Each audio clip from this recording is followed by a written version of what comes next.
Well, good morning, good afternoon, or good evening, depending on where you are in the world, and welcome to today's DevOps.com webinar. I'm Charlene O'Hanlon, moderator for the event, and I welcome you. We have a great webinar on tap, but before we get started, we do have a few housekeeping items we need to go over. First of all, today's event is being recorded, so if you missed any or all of the event, you will be receiving a link post-event that you can access the webinar on demand. And we'll also be taking questions from the audience. So if you have a question at any time during the event, just go ahead and use your GoToWebinar control panel and submit your questions. And we should take probably about 15 minutes or so near the end of the webinar to go over the audience questions. Okay, with that, we'll go ahead and get started with today's webinar, which is Achieving Full Stack DevOps at Colonial Life. Our speaker today is Colette Casey, who is Technical Architect at Unum/Colonial Life. Hi, Colette, welcome. Hello, and welcome everyone to the webinar, DevOps for the Full Stack. Today we are going to talk about the journey Colonial Life, a voluntary benefits company, took to begin bringing DevOps to their organization with a focus on their largest money-making distributed application.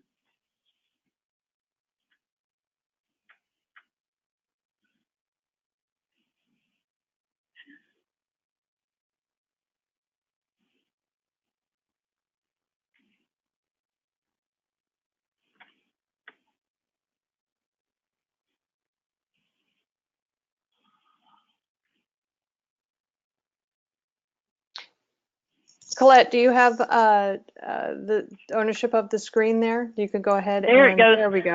Okay, yep. All right. We were having technical difficulties for a moment. Yeah. Sorry. No, that's okay. That's all right. I'll go ahead and let you go ahead. All right. So I'm Colette Casey.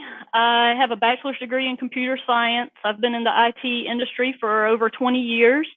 I started my career as a developer, working on a mainframe. Since then, I've done everything from mainframe to .NET to COM Plus to I've done some mobile development and even some IoT stuff. So I have a wide range of experience in development. I have been with Colonial Life now for a total of 8 years. Most recently, 5 years. I was here for a couple of years and left and came back. So I've been with the company a total of 8 years now. I am currently acting in a technical architect role where I have responsibility for about 32 applications and 5 databases. Some work that I'm currently involved in is doing some domain and solution architecture for Microsoft's Dynamics 365 implementation for Colonial Life. And something that I have some great passion around is one of my tasks of fostering and promoting agile development practice and DevOps amongst our Scrum teams. Okay, so that's enough about me. We're going to talk a little bit more about Agile and DevOps further in the presentation, but I want to start by setting the stage with how things used to be.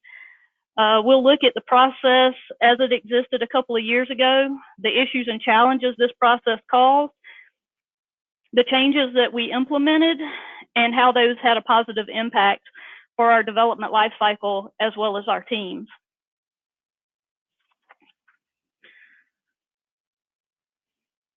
This slide is going to represent what our old deployment process looked like. This may look very familiar to many of you. It was a fairly standard means of deployments in the industry for years. The application was a standard 3-tier application running in a virtualized web farm. Again, that's probably pretty familiar to most of you. The diagram, of course, illustrates the process for a given deployment, and you will notice that the word manual is called out significantly through this process. We first would have someone, you've got your developers out there checking code into a source code repository. We would have someone that was deemed a deployment engineer that had to go and pull code manually to a build box, then using a Visual Build Pro script initiate a build of that code on that build box. Then that same deployment engineer had to copy DLLs. And for this particular application, that was about 70 DLLs. It's a very large monolithic application. They would copy those over to the development servers. Again, they would use a Visual Build Pro script, which was doing nothing more than kind of initiating like a robocopy from one source directory to a target directory. That same person would get involved when we were ready to move those DLLs to the acceptance environment. So after the build was done on the build box and we got it to dev, our development team would have to go out and validate this build manually. We had to have DBAs deploying scripts manually, which meant that before a build was done, we also had to send scripts over to a DBA and hope that we got the right scripts that matched with the code that was being built and deployed for that build.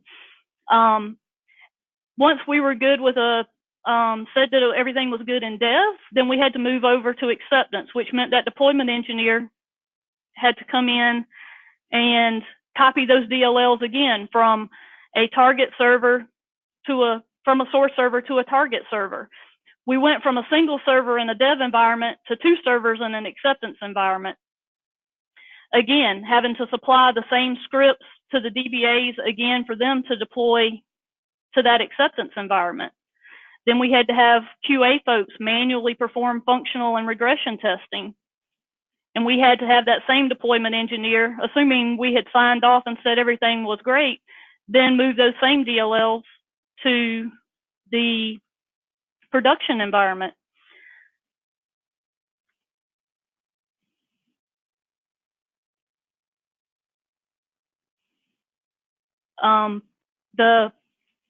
With production, we were taking from 2 servers to now having to copy to 4 servers in our farm. DBAs having to deploy scripts manually again for that production database. And then some form of validation, manual validation to prove that everything was good in production. That's all great, assuming everything goes well the first time. But we all know things don't go well in software development all the time. So what happens when you run into issues along this path? What if a script was missed? So let's say in our first deployment to dev, we got the code there and maybe only 10 of the 20 scripts that were supposed to be applied to the database made it. You have to go through this manual testing. You find that something's wrong. You have to figure out what that is. Oh, we realized we missed these scripts. Why did we miss them? Were they not in the location we thought they were going to be in to have the DBAs pull and apply them? Did the DBAs miss them? Did the DBA try and run it and it errored out and we need to correct the script itself? So all of these things come into play, which just continuous time, to get through this release cycle. On a production weekend, we would spend 15 to 17 hours getting the databases updated, the 4 production servers, all the code on it, people manually validating that. It was a very cumbersome process. And I want to dive a little bit further into the database side of things. We have, kind of 4 people that kind of come into play when we're working on a release when it comes to database changes. Those being our application developer, our data architect, what I'll call a database developer, and our DBAs. No longer are the days that a DBA does all of our database, I'll put in air quotes, development. The application developers have to develop that database code alongside the application. This was especially true for the application we were working on here at Colonial Life, as this application is extremely data-driven. There's about 95% or better of every piece of text you see on any screen in that web application came from that database. So it is extremely important that our database move consistently along with our application code. So we had our developers, they write their scripts, they do their any kind of DDL changes, DML changes. We have lots of data because, as I mentioned, it's the the text you see on the screen is coming straight from that database. So there's lots of data scripts that go with every release. They're using like Visual Studio and SSMS to develop their scripts. They're also writing stored procedures, possibly views, triggers, many things that developers doing. They check all of that into our source code repository in TFS. When we're making those DDL changes, if those are requiring new tables, modifications to tables, that type of thing, we also have a DA that gets involved, our data architect, who looks at that, changes that you're requesting, validates those changes, makes suggestions around how to put proper indexes, what are, making sure you're meeting table and naming conventions around columns and that sort of thing. Also, what data types are being used. And then there's what we'll call the database developer.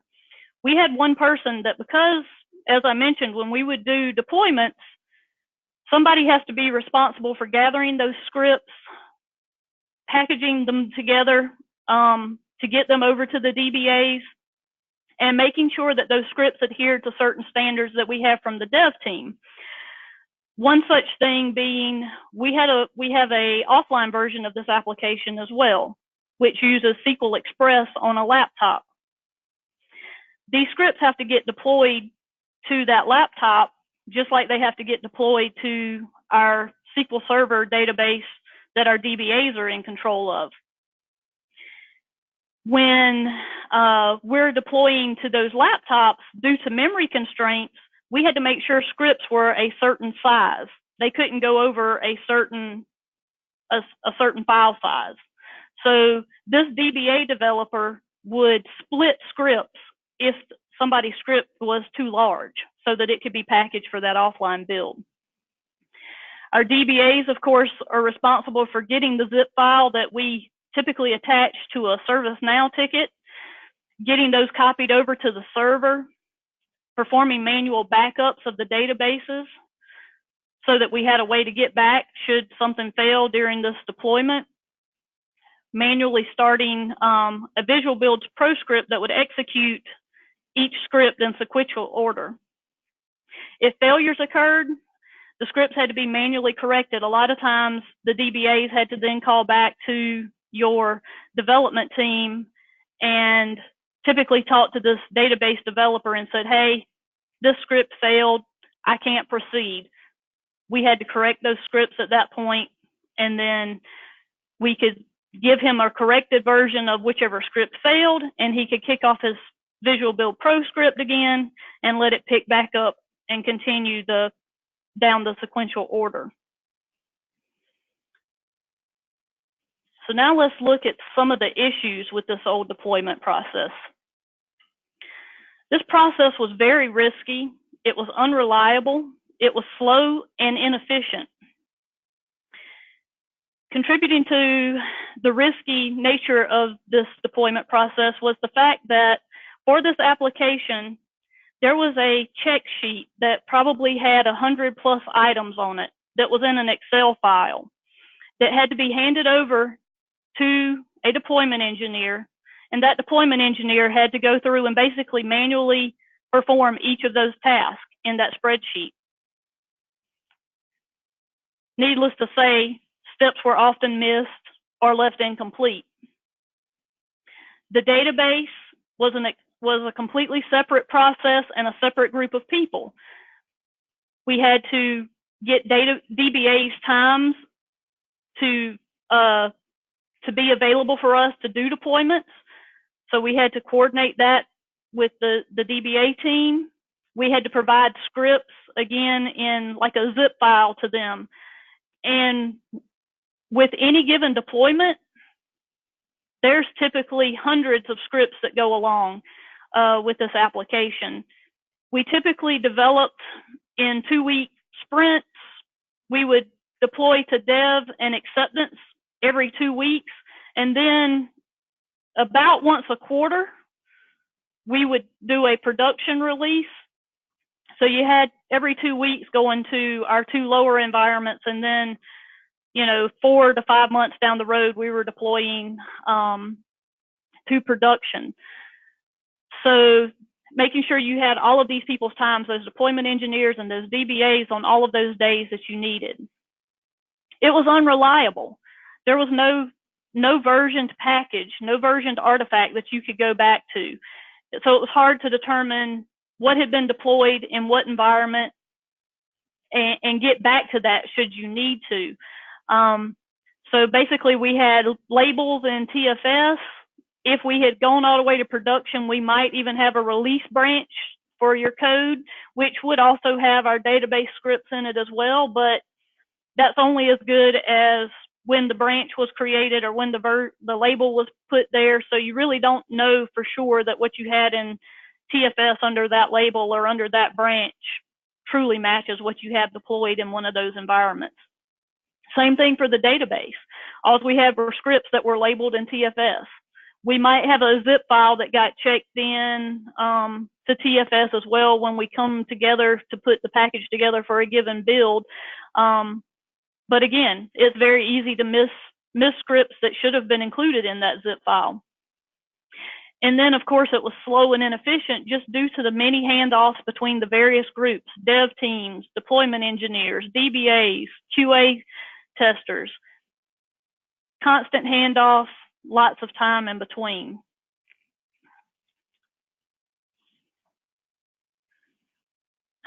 So let's talk about why we needed a change.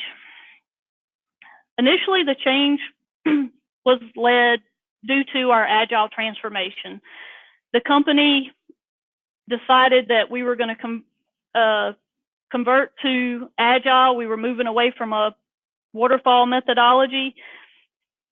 And as such, our deployment and our development processes needed to change to be in line with Agile transformation. Our business delivery. The business folks are told about Agile. They hear things like faster releases, better quality. So of course, they want to bring that to our customers. They want us to produce quality products faster, getting those in the hands of our customers. In the case of this application, that customer is our field agents who actually sell the insurance products to consumers. The application was an enrollment application that's used by those agents when they come out to the customer locations and enroll individual employees in our voluntary benefits. So it's very important that application's got high quality, that we're able to do consistent deployment so that we don't negatively impact a potential enrollment that an agent might have going on. So all of those things the business found great value in. And of course, we wanted to give back more time to our development team to actually do development rather than packaging up database scripts, labeling code in TFS, working with the deployment engineer to make sure that they've followed their 100+ step document. All of those things that were taking time away from doing development, we wanted to add back.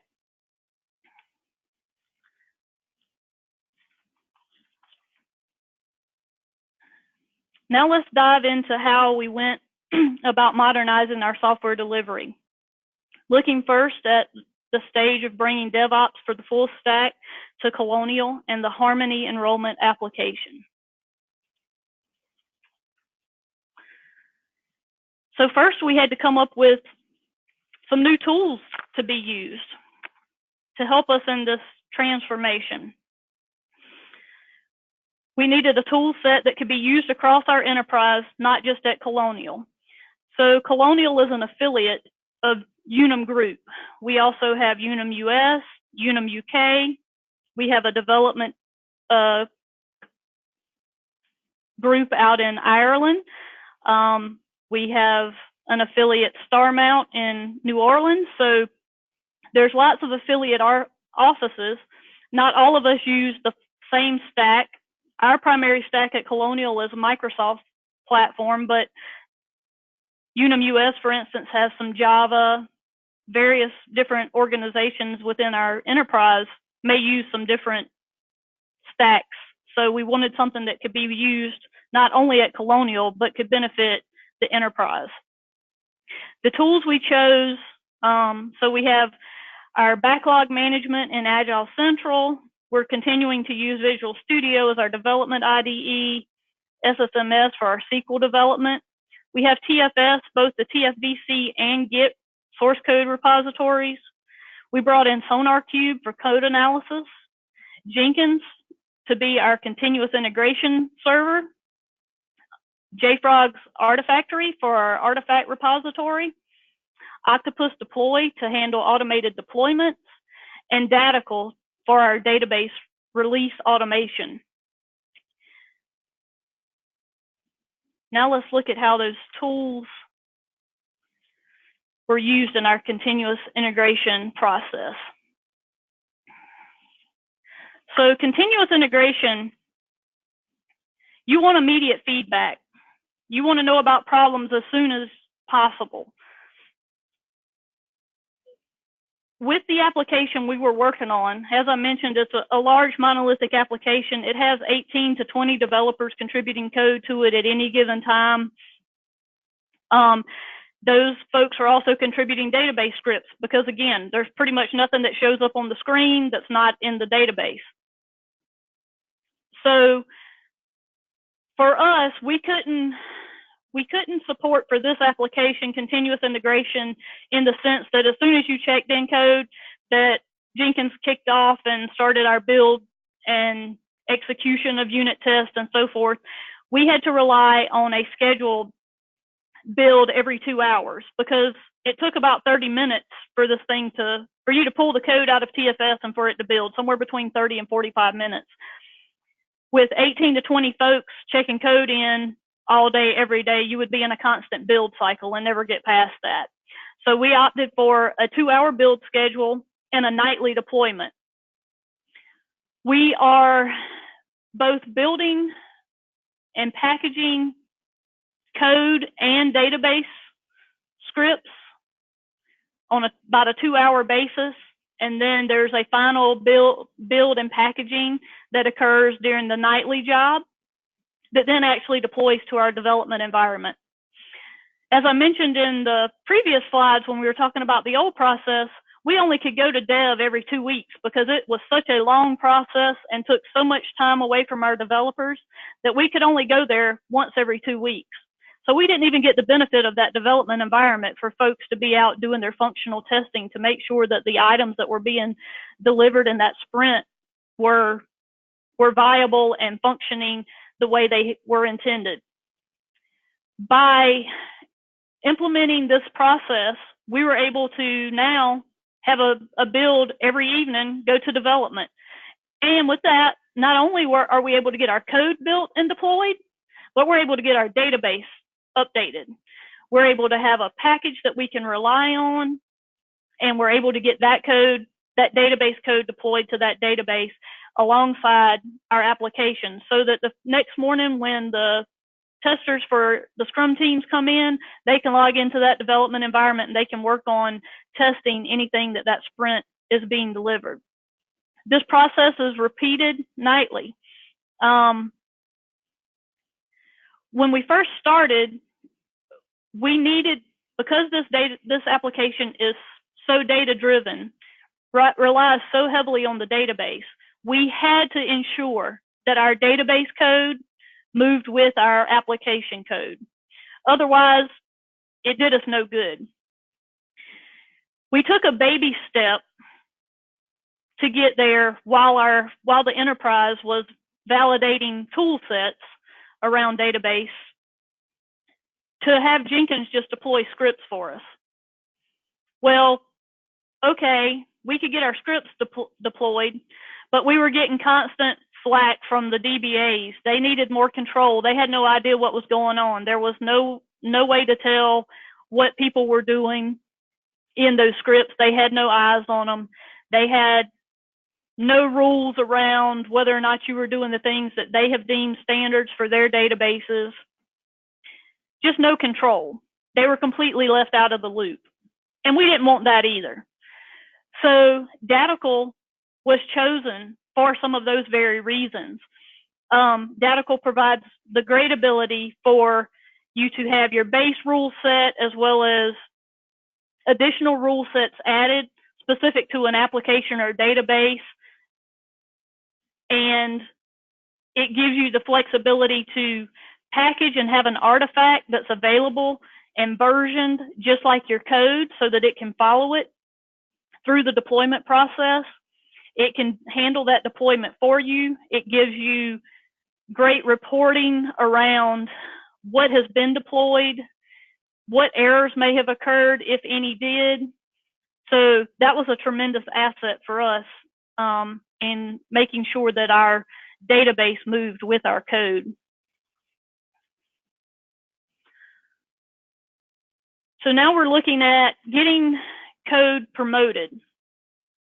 Again, in the old process, this meant, okay, let me call the deployment engineer, tell them we're ready to move to the next environment, get time scheduled with them because maybe they're already building and deploying for some other group and they can't work with me right now. Same thing with the DBAs. Let me call the DBAs and have them get online and do my deployment.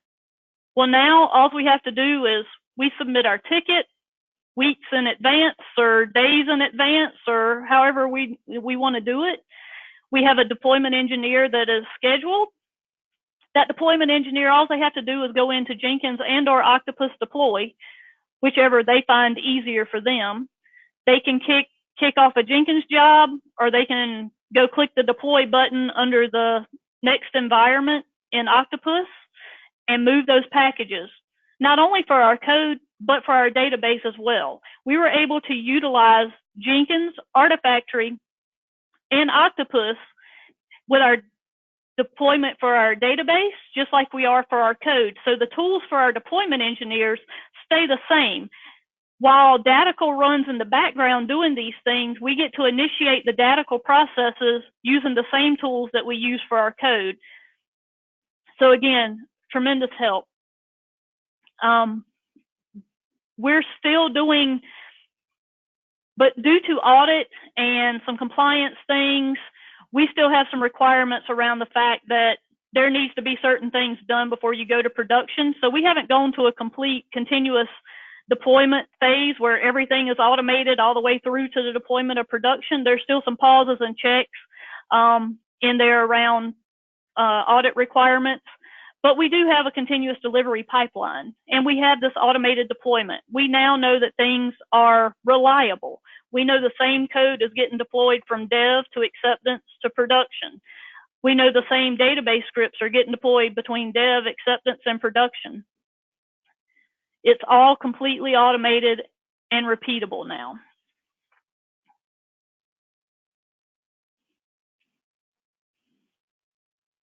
Okay, now we're going to take a look at the impact of modernizing this deployment pipeline.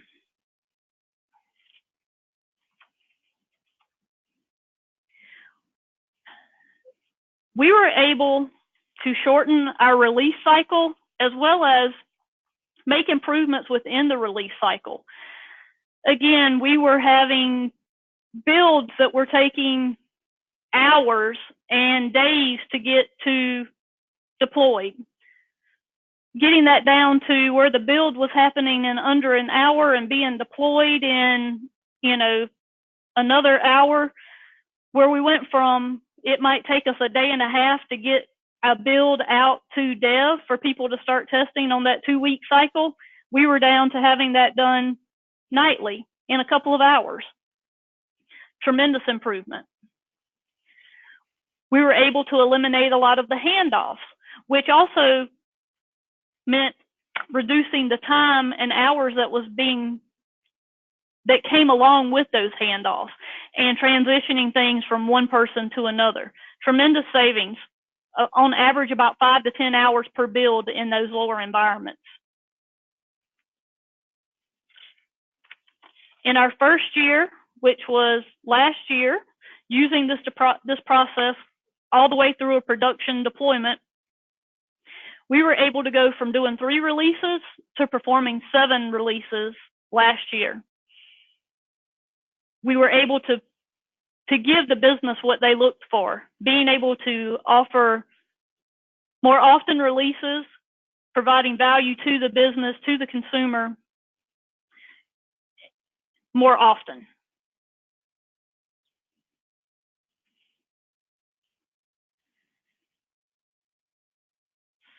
So, what are some of our key learnings?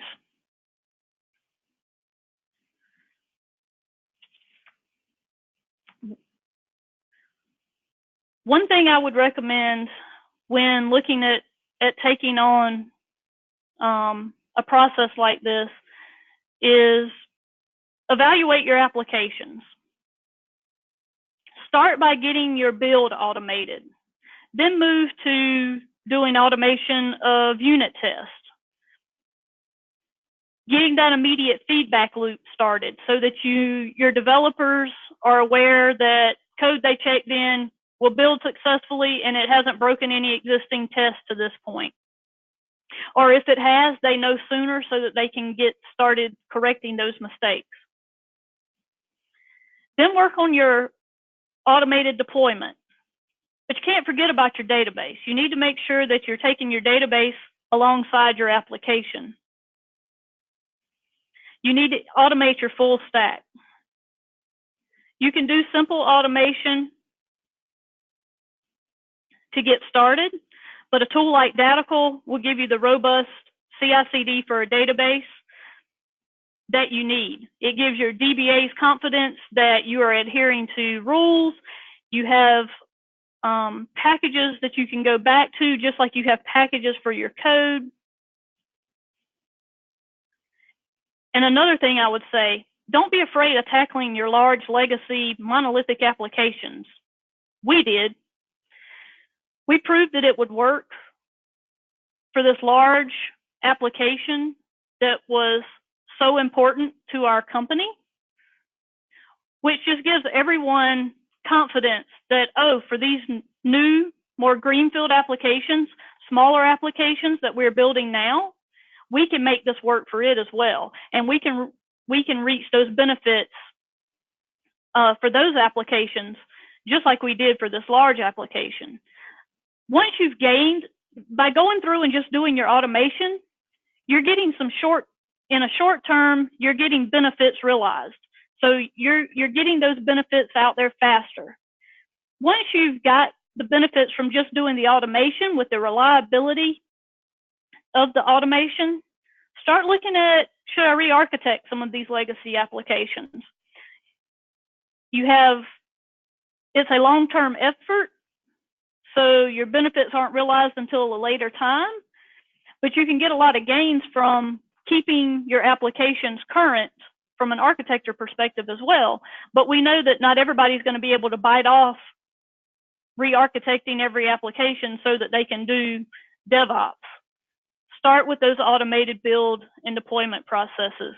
Put your automated testing in place. Make sure you have automated unit test, automated acceptance and regression test. All of those things help in being able to provide quality, repeatability, and getting your applications built with higher quality.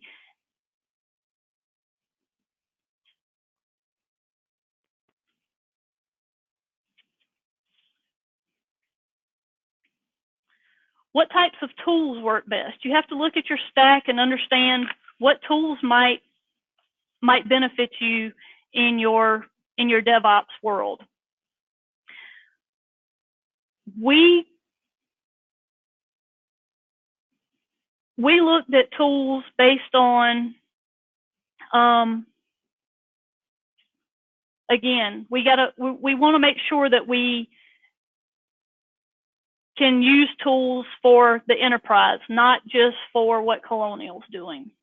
So we picked things for the most part that were like language or stack agnostic. Jenkins doesn't care whether I'm doing Java or .NET. Artifactory doesn't care whether it's a .NET NuGet package or, you know, some jar file or whatever the case might be. It can handle all of it.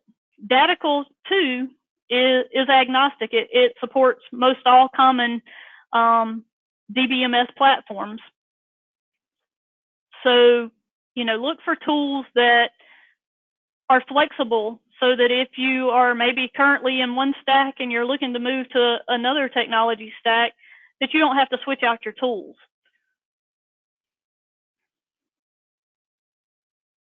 And as you begin your automation and modernization of your delivery pipeline, new processes and procedures will be necessary. Your teams will have to develop new habits and skills. Change can be scary. Your teams need to know that this is about improvement and quality and not about eliminating their jobs. So you want to stress that these things are there to help you, not to get rid of you. They're to aid you in your development process.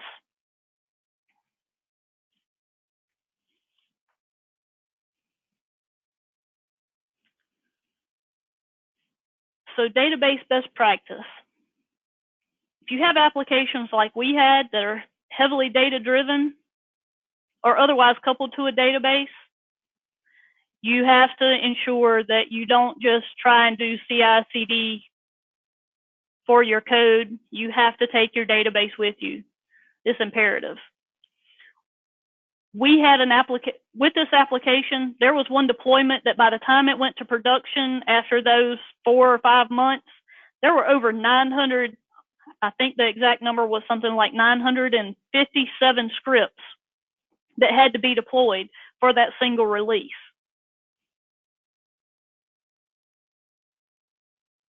And we did that without having automated versioning at the time or validation.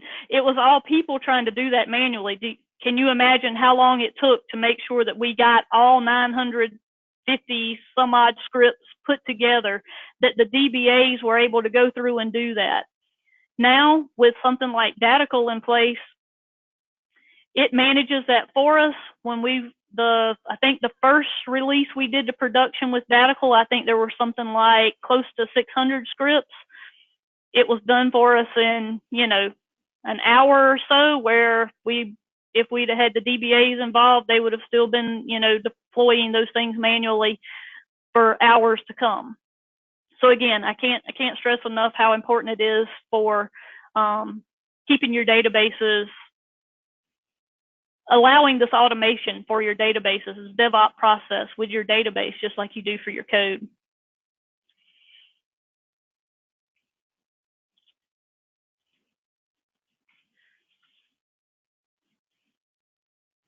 So what are some of the next steps? Next steps for us is expanding across the enterprise. We've come up with a set of best practices. We've gotten familiar with the tools. We've written some instructions on how to utilize those tools. We've built jobs that people can copy and tweak so that they can add them for their applications. And so we're starting to spread this past the 2 teams that were involved at Colonial to the other 10 teams, Scrum teams here at Colonial, as well as moving it out to the enterprise. There's actually been a team formed at our enterprise level called Engineering Excellence that is kind of responsible for this. So they're helping introduce people to this, and they've taken ownership of those CI tools, CI/CD tools, to manage those, to help people utilize those. So that was our number 1 next step. Number 2 is streamlining that pipeline creation and management. So we want to move from a developer having to go manually create a job in Jenkins to having that scripted, and that script saved in TFS, treating it just like code. What happens if our Jenkins server crashes? I got to go rebuild all those things manually. Well, if I've got it scripted, I can just go out to TFS and go grab that script, and I have my job back up and running in seconds. Evaluating other systems that need database release automation. Maybe not every database needs to have this process. Maybe it only ever has scripts applied every once in a blue moon type thing. It's not updated continuously. It's not tied directly to one application. We have a couple of shared databases here at Colonial, and those are some that we have not moved to Datical. But for every database that we are that's tied directly to an application and needs to move and would have changes pretty much with every sprint or every release for an application, that there's some type of database change that's needed, we're moving all of those to Datical so that we have that automation flexibility. Some things that are not listed on the slide are probably number 4 is looking for improvements from network and infrastructure to be able to support things like blue-green deployments. And another item would be bringing DevOps and Agile development practices to our mainframe. We, like many insurance and financial type companies, have a lot of back-end processes that still rely on a mainframe. Well, we want to be able to have the same type of automation in our mainframe world that we have in our distributed world. So those are some of the top items that we're looking to do next. And that wraps us up. It is now time for questions. All right, great. We've gotten some great questions in so far, but as you can see, there's plenty of time for questions. So if you have a question for Colette, go ahead and use your control panel and submit your questions, and we should have enough time to get to all of them, but let's go ahead and get started with them. First question, how did you pick the app that you did for initially starting with this modernization process? Yes, so we had this application that was one of the most important applications because it's how our agents enroll people in our benefits. So it's a big money-making application for us. And we have, in the past, once we got to production and we brought the sites back up, the agents and the users didn't really know all the trouble that it caused us over that weekend before to get there. But it was always a painful deployment process. And we would spend on that production release, on average, about 15 hours. And when I say 15 hours, that was probably 15 or so people in this office trying to get that thing deployed and up and running in production on a Sunday. So it had a lot of meaning to us to say, hey, we've looked at the spreadsheet. We see there's 100 and something tasks, and it never fails. Even though we request the same deployment engineer and they've deployed this application for 13 years now, they always miss a step. And when a step's missed, it's hard to track down which of those steps it was. How do we get, and we don't find out until hours later because we've got DBAs manually applying up to 900 scripts. We've got deployment engineers manually copying out to 4 different web servers. So, in some cases it would be, oh, well, web server 1 got all the code, but web server 2 missed a few things. So I see this flaky error that only happens every so often when I happen to hit web server 2 in the farm. So it was very error prone in the deployment process. So because it was such a critical application, and it was so troublesome from the amount of time it took and the number of steps it took to get it deployed, we said, hey, if we can make this stuff work with this application, we can make it work with anything. And this is one of the most critical applications we have and the one that causes us the most problems on any given deployment weekend. So let's try it. Let's try to go after it. All right then. Okay, great. Let's see. Next question. Have you had any issues supporting so many tools? And then do you have a single person administering the tools? So as I mentioned on the very last slide there, the slide before, we have a group that has been established at the enterprise called Engineering Excellence. That team has ownership of those tools, and they have, I don't know exactly how many people are on the team, but each of them on the team, from the tooling side, there's a particular tool that maybe each one of them kind of specialize in. All of them know how to administer all of them, but then they kind of have a specialist in each of, like, a specialist for Datical, a specialist for Octopus, and a specialist for Jenkins and for Artifactory. So that's kind of how it's being managed from that perspective. It hasn't been really a problem having the varying tools. We had pockets of the organization already going out, downloading the free version of Jenkins and trying to automate things themselves. We had, some folks trying to do, various different automated deployment tools on their own. So it was actually good to come up with a standard set and say, this is the offering for the enterprise, so that we didn't have, if you moved from one area to another in the company, that you had to learn a whole new set of tools and everything like that, because a lot of people were finding that they needed to start looking at this stuff, and so they were going off on their own trying to pick tools and things like that, and you had all sorts of different things popping up. So by putting together the standardized set of tools and having that group that has ownership of those tools and maintenance of those tools, administration of those tools has been a big help. Okay. All right, great. Next question. What was the biggest challenge moving to the continuous integration process? So one of the greatest challenges, I guess, is it was new to everybody, right? So people had some learnings. They also had fear. Some fear in am I going to do this? Is it really going to matter? If I do this, do you still need me? Those were all challenges that, you had to face. We were able to get people excited about it by, as we were working on this process for this really large monolithic application, we had this brand new app. It was real small. We had already established what tools we wanted. We were working through our process with this big application, trying to work out all the kinks with it. And we had this little app starting up.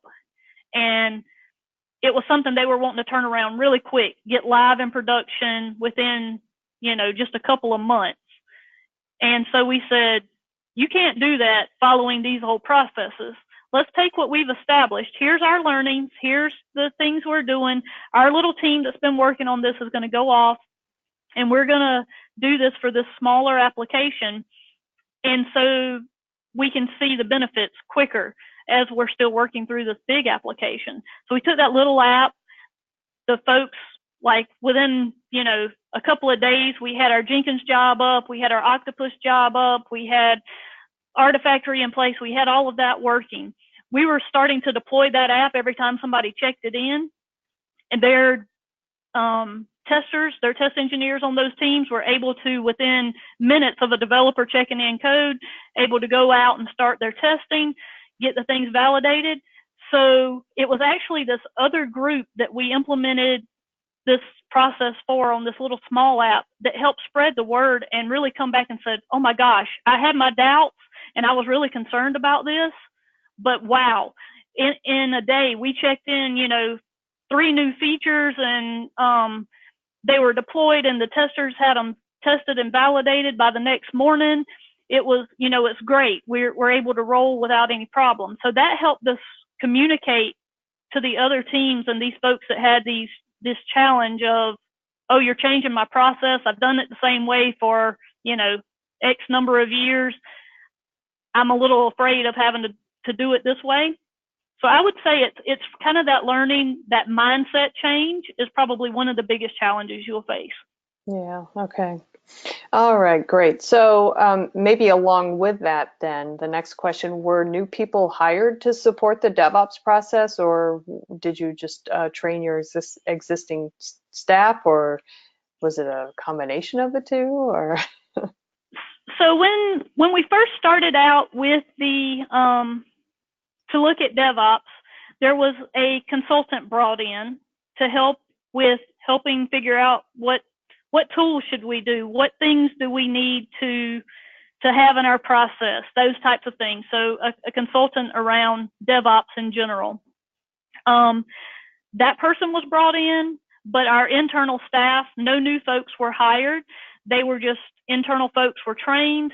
The initial group we took, I think there was 2 developers, myself, the consultant, and here, so there were 2 developers and myself here in Columbia.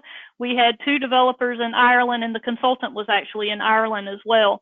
And between the 6 of us, we kind of put together the initial basis of our strategy. We laid out, the tools, we proved those working. We defined what type of automation we wanted for testing, as well as defining the standards on how to do that.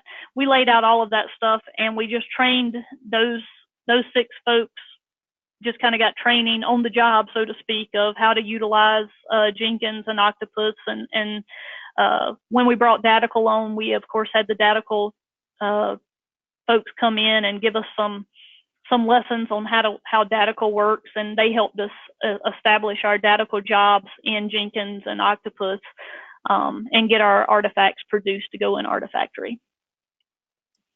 All right, great. The next question is kind of a 2-parter. Do you have any plans to bring application and infrastructure monitoring to the automation pipeline? And the same for security monitoring. And what tools would you recommend?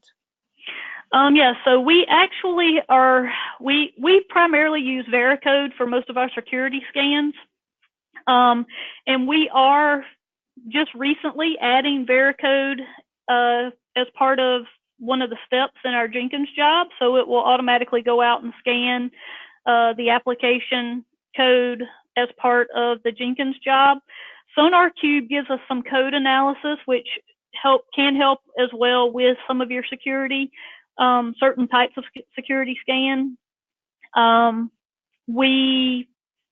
From a monitoring perspective, we are currently looking at all of the tool sets. We kind of outsource some of our support type work, which includes a lot of the application monitoring, and the company that does that for us brought in a lot of new monitoring tools just recently when we changed that contract.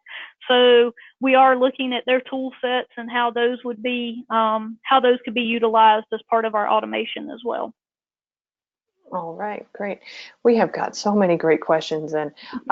So let's see. Next question. How long did it take to migrate your process to DevOps? We started this in sometime 2016. We got the process laid out, and we're utilizing it in lower environments within that same year. Our first production deployment didn't occur until the first quarter of 2017. With all of our DevOps tools. Part of that was we were making sure we had all the kinks out in all of the lower environments, but we ran through a number of builds. So the one application that we concentrated on mainly, again, was an application that we would do somewhere between 10 to 15 builds to our acceptance environment, which happened on about an every 2-week basis before we ever went into what we called our regression, which was typically somewhere between 4 and 6 weeks of manual testing. And then there was a release. So there was a pretty big time span there anyway, just based on how the application worked. But yeah, I would say within a year, we had everything kind of hammered out and went all the way to production. We brought Datical in after the code tools. So I think it took us so that we could get to a new production release, we kind of had to time things as to when we shifted to Datical. It was probably somewhere in the 6 months or so, 6 to 9 months time frame with our Datical implementation. That included our upfront training, building out the Datical jobs in Jenkins and Octopus, having some time to get those nailed down and working. And when we did our Datical implementation, we actually stood up 4 databases at the same time. This application that I referred to, while I said it's heavily database driven, it actually relies on 4 databases. 1 primary database and then 3 kind of supplemental databases. And we brought all 4 of those databases into Datical at the same time. So we had to build out jobs for 4 databases, build out Datical pipelines for 4 databases, convert all of our scripts. So there were things with Datical that we had to change some of our process on how we built scripts. Part of how we were building scripts was related to how we did local builds, because all of our developers have a database on their local machine. They don't use a common database. So we have local builds we had to contend with, as well as how we package and deploy for these offline machines that I spoke of earlier in the presentation. So we had several little kinks we had to work out and modify how we were producing scripts, and we had to move all of our stored procedures and views and triggers and all of those things under the Datical structure in TFS. And again, as part of how we had always deployed those things, there were changes we had to make to most all of those stored procedures, triggers, and views. Minor changes, primarily because we did a drop and create in every one of them, and Datical knows how to handle it. It just expects to see the create statement. It knows how to determine whether this is a create or an update when it goes to apply the stored procedure, for instance. So we had to go remove the drop statements from the beginning of the scripts and things like that. So it was, I think, probably somewhere between 6 and 9 months to get Datical on board. Okay. All right, great. Doing a quick time check. We're about 3 minutes to the top of the hour. We have time for one more question. So here it is. Have you tried other tools like Nexus, TeamCity, Udeploy, Ansible, Puppet, Chef? And what were the criteria on and what basis you picked your tools? I personally do not have the experience with any of those tools. The consultant that we brought in initially had familiarity with other tools, and actually suggested some of those up front. But as we looked more at what our environment had more of, so the consultant that came in had primarily worked her whole career in a Java-based environment. So a lot of the tools that she was suggesting worked really great in a Java world, but not so well in the Microsoft world. So as we kind of delved into what does the enterprise have the majority of,